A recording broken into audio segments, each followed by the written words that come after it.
বিজ্ঞান ব্যাপারটি আমাদের বর্তমান লাইফের সাথে এমনভাবে অ্যাটাচ হয়ে গেছে যে সেটা ছাড়া বর্তমান মানবজাতির বাঁচা একটু কষ্টকর। কিন্তু আমাদের বাংলা সাহিত্যের ক্ষেত্রে এই বিজ্ঞানের বিষয়টি রাদার বলা ভালো, কল্পবিজ্ঞানের বিষয়টি কোথাও গিয়ে যেন একটু হলেও অন্যান্য জনরার তুলনায় পিছিয়ে রয়েছে। বেশিরভাগ বাংলা সাহিত্যপ্রেমী মানুষই সত্যজিৎ বাবুর সৃষ্ট শঙ্কুর কাহিনী ছাড়া অন্য কল্পবিজ্ঞানের কাহিনীর ব্যাপারে কমই জানে। অথচ আমাদের বাংলা সাহিত্যে বেশ ভালো ভালো এই ধরনের কল্পবিজ্ঞান কাহিনী আছে। সেরকমই একজন কল্পবিজ্ঞান বিষয়ক লেখক অদৃশ বর্ধন বাবুর লেখা একটি কল্পবিজ্ঞান কাহিনী আজকের আলোচনার বিষয়বস্তু।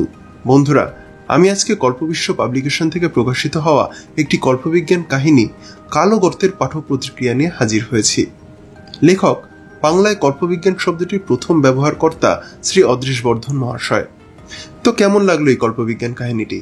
আসুন আলোচনা করা যায়।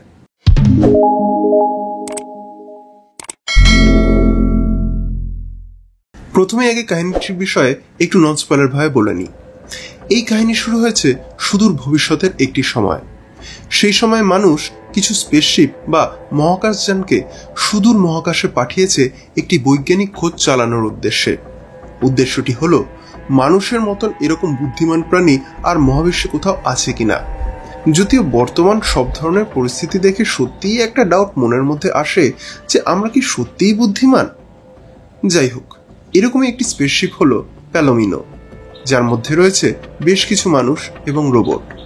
বিগত 1.5 বছর ধরে তারা যথাসম্ভব চেষ্টা চালিয়েও মানুষের মতন কোনো প্রাণীর সন্ধান এই মহাবিশ্বে তারা কোথাওই পায়নি।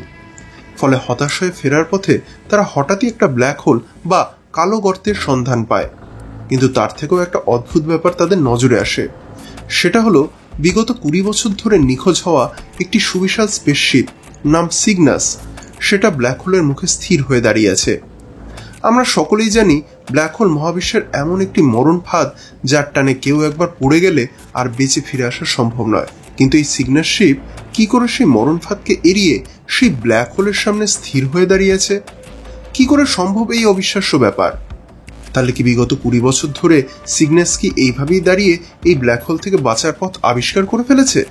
তাহলে কি এবারে ব্ল্যাক হোলের সম্বন্ধে মানুষ আরো কোনো নতুন তথ্য পাবে? ব্ল্যাক হোলের সব রহস্য কি শেষমেশ উদ্ঘাটন হবে, নাকি প্যালোমিনোর অভিযাত্রী দল আরো কোনো ভয়ঙ্কর অপ্রাগৈতিহাসিক বিপদের মুখে পড়ে যাবে, যার হাত থেকে তাদের নিস্তার পাওয়া একদম অসম্ভব?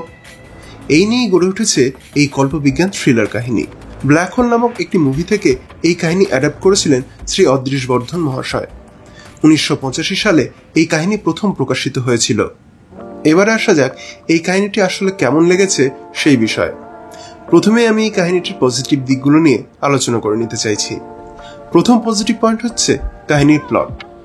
যারা অনেক কল্পবিজ্ঞান মুভি দেখে থাকেন তাদের কাছে হয়তো এই প্লটের মধ্যে খুব নতুনত্ব নাও লাগতে পারে, কিন্তু যারা অত মুভি দেখেন না বা এই ধরনের কাহিনী তেমন পড়েন না তাদের কাছে এই প্লট কিন্তু খুবই ভালো লাগবে।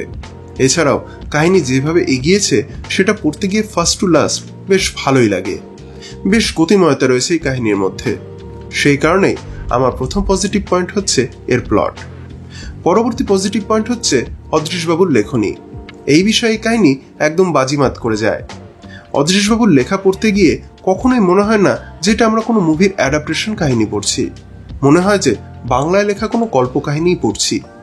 সমস্ত সিচুয়েশনগুলো বোঝানোর জন্য এত সুন্দর তিনি উপমা ইউজ করেছেন যে যদি কারোর কোনো বৈজ্ঞানিক টার্ম বুঝতে অসুবিধা হয় তাহলে তার ব্যাখ্যাটা পড়েই সেই বিষয় একদম ক্লিয়ার হয়ে যায়। তার সাথে এত সুন্দর প্রাঞ্জল লেখা রয়েছে যে কিছু বলার নেই। ওনাকে রিয়েলি হ্যাটস অফ জানাই। তার সাথে এক্সট্রা প্লাস পয়েন্ট হচ্ছে বৈজ্ঞানিক শব্দগুলিকে বোঝানোর জন্য নিচে ব্যবহৃত কিছু টিকা। এছাড়া এই কাহিনীতে থ্রিলার পোর্শন যেটা রয়েছে সেটা কিন্তু এক মুহূর্তের জন্য কোথাও ডাল মনে হয়নি। অদৃশবাবুর লেখনীর জোর সত্যিই এত বেশি। তাই এই বইয়ের মোস্ট ইম্পর্টেন্ট পজিটিভ পয়েন্ট হচ্ছে এই লেখনী। নেক্সট পজিটিভ পয়েন্ট হচ্ছে রহস্য এবং থ্রিলিং পোর্শন।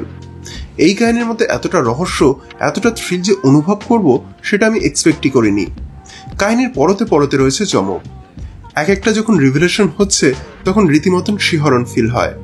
কিন্তু এখানে আবার বিষয়টি একটু ট্রিকি হয়ে যায়। যারা এই ধরনের কাহিনী অনেক পড়েছেন তারা কিন্তু ধীরে ধীরে একটা আন্দাজ করে নিতে পারবেন যে কাহিনীর মোড় কোন দিকে ঘুরতে চলেছে। আসলে এটা আজ থেকে প্রায় 40 বছর আগেকার লেখা একটি কাহিনী, তাই সারপ্রাইজিং এলিমেন্টটাও যে সেরকমই হবে সেটা কিন্তু মাথায় রাখতে হবে। কিন্তু তাও যেইভাবে রিভিলেশনগুলো হয়েছে সেটা পড়তে বেশ ভালো লাগে, এবং সবথেকে বড় কথা, এই রহস্য এবং থ্রিলিং ব্যাপারটি সম্পূর্ণ কাহিনী জুড়ে মেনটেন করে রাখা হয়েছে। তাই কোনো পোর্শন পড়তে গিয়ে যে বোর ফিল হবে না সেটা বলাই বাহুল্য। সেই কারণে এই রহস্য এবং থ্রিলিং পোর্শন আমার কাছে একটি পজিটিভ পয়েন্ট। পরবর্তী পজিটিভ পয়েন্ট হলো এর নস্টালজিক ভ্যালু। এটা সত্যি অনস্বীকার্য যে এককালে অদৃশবাবু আমাদের বাঙালিদের জন্য অনেক বিদেশি কাহিনীর ভালো ভালো বঙ্গানুবাদ নিয়ে এসেছিলেন। সেইগুলিকে আবার যে আমরা পড়তে পারছি কল্পবিশ্বর দৌলতে, তার জন্য ওনাদের অবশ্যই ধন্যবাদ প্রাপ্য। এরকম নস্টালজিক বইগুলির একটা আলাদাই সমাদর আছে বাঙালি পাঠক মহলে। সেই কারণে এই নস্টালজিক ভ্যালু হলো আমার কাছে একটি প্লাস পয়েন্ট। এবারে নেগেটিভ পয়েন্টে যাওয়ার আগে বইটির প্রোডাকশন কোয়ালিটির ব্যাপারে একটু বলে নিই। বইটি প্রকাশিত হয়েছে কল্পবিশ্ব পাবলিকেশন থেকে। বইটিতে মোট 160টি পেজ রয়েছে। বইটির মুদ্রিত মূল্য রয়েছে 250 টাকা। বইটি পেপারব্যাকে প্রকাশিত হয়েছে এবং দাম অনুযায়ী আমার এই পেপারব্যাক কোয়ালিটি ঠিকঠাক বলেই মনে হয়েছে। এছাড়া পেজ কোয়ালিটি এবং প্রিন্টিং কোয়ালিটি নিয়ে সত্যিই আর কিছু বলার নেই। এই কথা আমি আগেও বলেছি, আবারও বলছি, কল্পবিশ্ব মানে এই দুটি বিষয়ে একদম চোখ বন্ধ করে ভরসা করা যায়। এখনকার বাংলা বইয়ের জগতে one of the best quality তারা প্রোভাইড করে, যে বইগুলির প্রিমিয়ামনেস চোখে পড়ে। বইতে দুই একটি জায়গায় মুদ্রণ প্রমাদ নজরে এসেছে, কিন্তু সেগুলি পড়ার পথে অন্তরায় হয়নি কখনোই। ফন্ট সাইজও ঠিকঠাক দেওয়া হয়েছে, যেটা পড়তে আমার কোনোরকম কোনো অসুবিধা হয়নি। এবার আসি প্রচ্ছদের ব্যাপারে। বইটির প্রচ্ছদ করেছেন উজ্জ্বল ঘোষ মহাশয়। উজ্জ্বল বাবুর করা প্রচ্ছদ বরাবরই আমার বেশ ভালো লাগে। এখানে যে খুব আহামরি কিছু মনে হয়েছে সেটা নয়, কিন্তু বইয়ের ভেতরে যখন অরিজিনাল প্রচ্ছদ দেখতে পেলাম তখন বিষয়টি বুঝতে পারলাম যে উজ্জ্বলবাবু অনেকটা সেই পুরনো প্রচ্ছদকেই নতুনভাবে রিক্রিয়েট করেছেন, যাতে বইটির নস্টালজিক ফিলটা বজায় থাকে। সেই দিক থেকে আমি বলবো উজ্জ্বলবাবুর এই কাজ সেই নস্টালজিক ফিলটা দিতে সক্ষম হয়েছে। এবারে আসি বইটির নেগেটিভ পয়েন্টে। বইয়ের শেষের দিকে কাহিনীটাতে একটু তাড়াহুড়ো লেগেছে আমার। ভিলেন এবং ভিলেনের আসল উদ্দেশ্য রিভিল হওয়ার পর সম্পূর্ণ কাহিনী যেন সুপার স্পিডে শেষ হয়ে গেল। আর যেটা একটু আশাহত হলাম সেটা হলো ভিলেন এবং তার মোটিভকে অনেকটা টাইম নিয়ে বিল্ড করা হলো এবং বোঝা গেল যে আমাদের হিরোরা খুব বড় একটা বিপদের মধ্যে পড়ে গেছে, যার থেকে নিস্তার পাওয়া প্রায় অসম্ভব। কিন্তু ক্লাইম্যাক্সে এসে আমাদের হিরো অভিযাত্রী দল যেন অনেকটা ইজিলি সেই সমস্ত বাধা বিপত্তি পার করে ফেললো।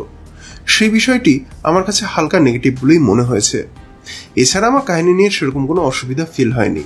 তবে হ্যাঁ, একটি বিষয় যেটা বলার সেটা হচ্ছে বইটির মধ্যে দু একটা অলঙ্করণ থাকলে বোধহয় ভালোই হতো, যদিও তাতে খুব একটা অসুবিধা হয় না, তা আমার মনে হলো, তাই পয়েন্টটা উল্লেখ করে দিলাম। এবারে উপসংহারে আসা যাক। একজন সাহিত্যপ্রেমীর দৃষ্টিভঙ্গিতে আমার এই কাহিনী ওভারঅল ভালোই লেগেছে। খুবই এক্সপেকটেশন নিয়ে না পড়লে একবারের জন্য এই কাহিনী পড়তে কিন্তু খারাপ লাগা উচিত নয়। বিজ্ঞান যারা অত বোঝেন না তাদের জন্য আমার এই বইয়ের রেকমেন্ডেশন থাকলো, কারণ এখানে বৈজ্ঞানিক টার্মগুলোকে খুব সহজে বোঝানো হয়েছে, তাই কারোর পড়তে কোনোরকম কোনো অসুবিধা হওয়ার কথা নয়। তবে যেটা আগেই বলেছি, এই কাহিনী লেখা হয়েছিল অলমোস্ট 40 বছর আগে, তাই খানিকটা আন্দাজ করে নেওয়া যায় যে কাহিনীতে এরপরে কি হতে পারে। তবে যারা এই ধরনের কাহিনী আগে পড়েননি তাদেরকে অতি অবশ্যই এই কাহিনী পড়ার জন্য আমার রেকমেন্ডেশন রইল। আশা করি ভালোই লাগবে। তো বন্ধুরা, এই ছিল আজকের পাঠক প্রতিক্রিয়া। আপনি যদি অলরেডি এই বইটি পড়ে থাকেন তাহলে আপনার কেমন লেগেছে কমেন্ট করে জানাবেন। আর আমার এই কাজ যদি ভালো লেগে থাকে তাহলে ভিডিওটি লাইক এবং কমেন্ট করার এবং নিজের পরিচিতদের সাথে শেয়ার করার অনুরোধ রইল। আর হ্যাঁ, আমার কাজ যদি যোগ্য বলে মনে হয় তাহলে আমার চ্যানেল বিএম বুক রিভিউ সাবস্ক্রাইব করে আমায় সাপোর্ট করার অনুরোধ রইল। দেখা হবে পরবর্তী ভিডিওতে। সকলে ভালো থাকবেন, সুস্থ থাকবেন।